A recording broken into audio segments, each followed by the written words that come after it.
Price of winning is too high. Wait till you get the bill from regret. Discipline weighs ounces, regret weighs tons. The price of regret is much heavier than the price of discipline.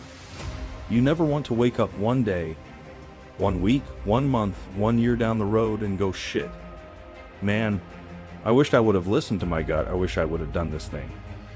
You don't want to live in regret. If there's something you want to get done, and work your relationships, it's cool, whatever it is, do it. You can have a new year, but it don't mean jack diddly if you don't have a new mind. No more fucking around.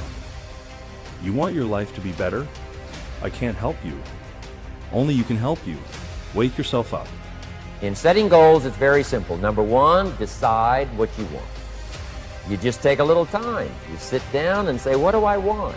What kind of skills do I want? What kind of income do I want for the future? Where would I like to go? Places I'd like to visit. Habits I'd like to acquire. Skills I'd like to have. You just take a little time to think about what you want. Economics, friendships, people you'd like to meet, places you'd like to go. You just take some time. And then I suggest, when you've thought about what you want for the future, make a list. Just jot it all down. It's really a very simple process. Get together with your family, your wife, your husband, your children, your business colleagues, and make it one of the major fundamentals in your life. Constantly setting, rearranging, evaluating, and strengthening the purpose of your goal. Self-confidence. Where does self-confidence come from? And this is the best advice I can give you on that. Not neglecting, first of all, the small daily discipline. Self-confidence really comes from feeling good about yourself. And one of the best ways to feel good about yourself is at the end of the day to know that you poured it on. You did your best. If you conducted a meeting, you did the best you could. If you made a phone call, it was the best phone call you could possibly make. If you wrote a letter, it wasn't a casual letter, it was your best letter. At the end of those kind of days, when you feel good about yourself, self-confidence starts to rise. You know that if you can have this kind of a good day, you can have another one the next day, and those days become the weeks become the months, and the month becomes a powerful year. Self-confidence comes from the lack of neglect. If you will not neglect to do the small daily disciplines. Means you need to walk. You need to be active. But now the question is, when you look at your 24-hour day, how much of this 24-hour day is it active, and how much of it is it like waiting, sitting, and passively observing? And Mr. Shelf gave me all kinds of examples on lifestyle. He gave me 2 phrases that helped change my life. In case you have to leave early, let me give you these 2 phrases. It'll be worth the price of coming and being here today. Just take these 2 phrases home, in case you have to leave early. Here's number 1. Shelf said, Mr. Owen, if you wish to be wealthy, study wealth. When he said that, I said, my gosh, I don't know anybody that studies wealth. Where am I going to learn it? He said, never mind, Mr. Owen, now that you've met me, if you'll be with me for a while, he said, and if you'll commit yourself, he said, I will teach you. And he taught me. He taught me the books. He taught me the stuff. Changed my life. By the time I was 31, I was a millionaire. The man taught me well. If you wish to be wealthy, well. If you want a new year and a new life, you don't need to start on January 1st. Start today. Right now. What do I really want in depth? What are the rituals that'll get me there? And then get yourself to start a few of those actions and lock them in place. If you make the changes in yourself you're going to be proud this year, and no amount of money or accolades from other people can, mirror the feeling of being proud of knowing you've taken back control of your life. Everything in life is always changing. We don't have to work on change.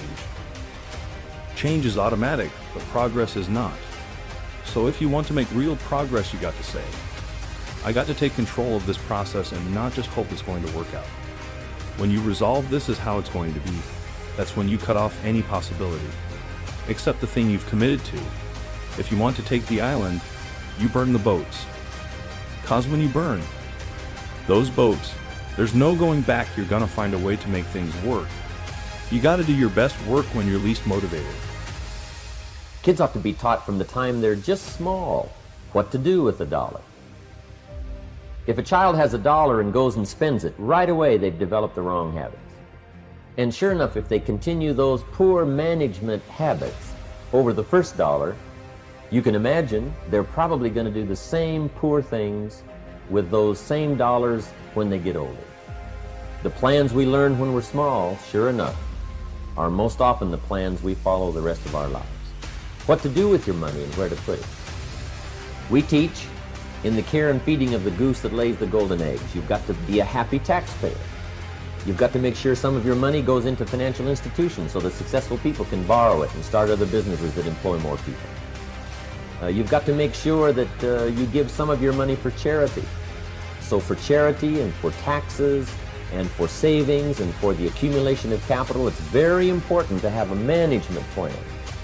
When we come to an opportunity like Herbalife, especially multi-level network marketing, it is so dynamic, it is so powerful, and it is so possible in fortune making that sometimes people want to speed up the process by cutting the corners, by neglecting to do the right things, to cheat a little here, cross the line just a little bit, because then, it'll grow faster and you can cash in quicker.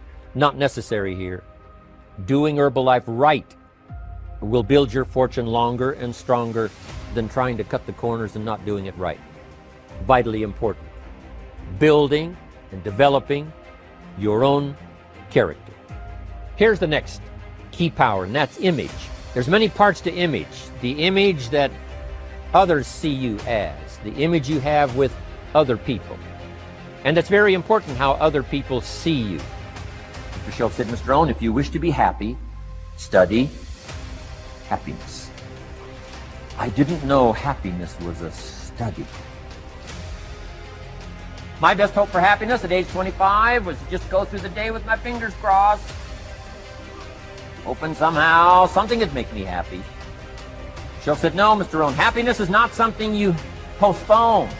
Happiness is not something off in the future. Happiness is something you design. You've got to get the word. Happiness is something you design. Happiness is a study. Happiness is a practice. Happiness is an art. It's not an accident. It's an art. And anybody that wants to can study, practice the art of happy living. Happiness is like culture. Money doesn't make you cultured, but culture is within the grasp of all of us. Start with those two levels of balancing would already be enough. That simply means maybe you are too active in some parts and maybe you're too passive in other parts. No matter in what you are investing in, every one of us has 24 hours that we can work with. Any other skill that you can develop in this world, any skill must be nourished over and over again. And this is why there is the saying, for example, the real skill, the Kung Fu, what we call Kung Fu. Yeah, it's a skill attained by investing a lot of effort. There are only at 86,400 seconds in a day, and you gotta not only operate in them, you gotta do it fast. For some of you, you act as if you have another opportunity. I'm wired differently. Every opportunity is the last opportunity. Every opportunity, I have to reprove myself again. Because the day you become content, the day you stop growing, the day you stop getting better, is the day you die.